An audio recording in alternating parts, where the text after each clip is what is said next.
kita masuk pada tarif umum PPN untuk tarif tertentu. Yang pertama ada tarif final. Tarif final ini terbagi menjadi 3, yaitu ada barang dan jasa mewah, di mana tarif PPN-nya naik dari 11% menjadi 12%, lalu ada barang dan jasa non-mewah, tarif PPN 12% dikali dengan 11/12 dari nilai impor atau harga jual, dan ada UMKM, di mana tarif PPN-nya berkisar antara 1% hingga 3% dari peredaran usaha. 2. Tarif efektif tertentu.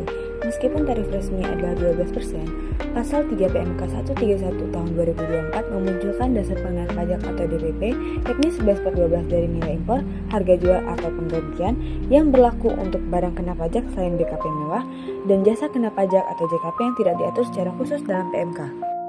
Berikut adalah contoh untuk perbedaan penghitungan tarif PPN 11% dan 12%, di mana untuk tarif PPN 12% sudah dikali dengan DPP, yaitu 11/12. Yang ketiga, ada tarif nilai lain dengan DPP. Berdasarkan PMK nomor 68/PMK nomor 3/, tahun 2022, tarif PPN tetap mengikuti pasal 7 Undang-Undang PPN, yaitu 11% mulai 1 April tahun 2022. Yang berbeda hanyalah besaran DPP yang tidak menggunakan harga jual atau penggantian secara penuh, melainkan menggunakan nilai lain, persentase tertentu dari nilai transaksi. Dan yang keempat, ada tarif PPN berdasarkan volume atau satuan. Menurut PMK nomor 71/PMK nomor 3/, tahun 2022. Yang pertama, penyerahan hasil tembakau berupa rokok, cerutu, tembakau iris, rokok elektrik, dan lain-lain. Yang kedua, penyerahan BBM tertentu dan LPG tabung. Yang ketiga, penyerahan jasa telekomunikasi prabayar. Yang keempat, penyerahan token listrik. Dan yang kelima, jasa pengiriman tertentu.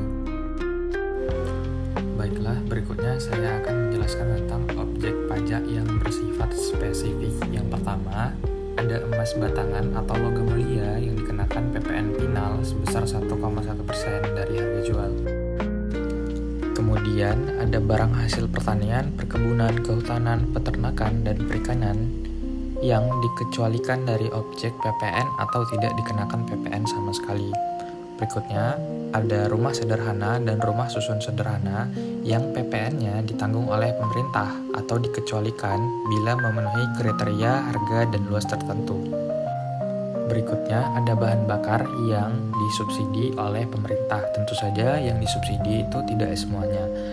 Kemudian ada listrik yang tidak kena PPN bila di bawah 6.600 volt, dan air bersih yang tidak kena PPN apabila disalurkan melalui PDAM, serta barang hasil pertambangan atau migas yang diambil dari sumbernya tidak dikenai PPN seperti batu bara mentah, minyak mentah, gas bumi, dan biji nikel mentah.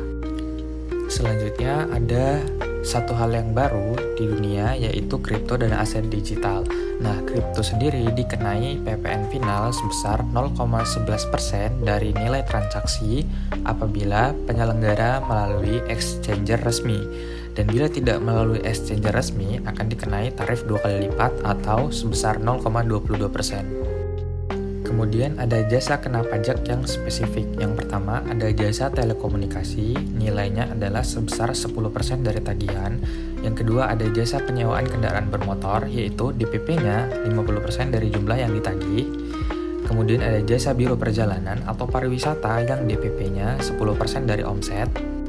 Yang keempat ada jasa freight forwarding atau pengurusan transportasi dengan DPP 10% dari nilai tagihan. Yang kelima ada jasa perantara dan distribusi barang yang DPP-nya 20% dari nilai tagihan. Yang keenam ada jasa perbankan syariah dan keuangan tertentu yang tidak dikenai PPN seperti murabahah, ijarah, mudharabah, dan pembiayaan syariah lainnya. Nah, materi selanjutnya adalah kegiatan membangun sendiri atau KMS. KMS sendiri adalah kegiatan membangun bangunan, baik bangunan baru maupun perluasan bangunan lama, yang dilakukan tidak dalam kegiatan usaha atau pekerjaan oleh orang pribadi atau badan yang hasilnya digunakan sendiri atau digunakan pihak lain. Objek PPN KMS adalah bangunan yang memenuhi kriteria seperti: pertama, konstruksi utama terdiri dari kayu, beton, pasangan batu bata atau bahan sejenis, dan atau baja. Kemudian diperuntukkan sebagai tempat tinggal atau kegiatan usaha, dan luas bangunan yang dibangun paling sedikit adalah 200 meter persegi. Kemudian menurut pasal 323 ayat 5 PMK 81 tahun 2024, KMS dapat dilakukan sekaligus ataupun bertahap dengan jangka waktu 2 tahun. Apabila melebihi 2 tahun, maka KMS dianggap membangun bangunan yang terpisah dan memenuhi kriteria untuk dikenakan PPN. Dengan tarif PPN KMS 20% dikali 11/12 dikali 12% dikali DPP, yang merupakan biaya dalam pembangunan kecuali perolehan tanah.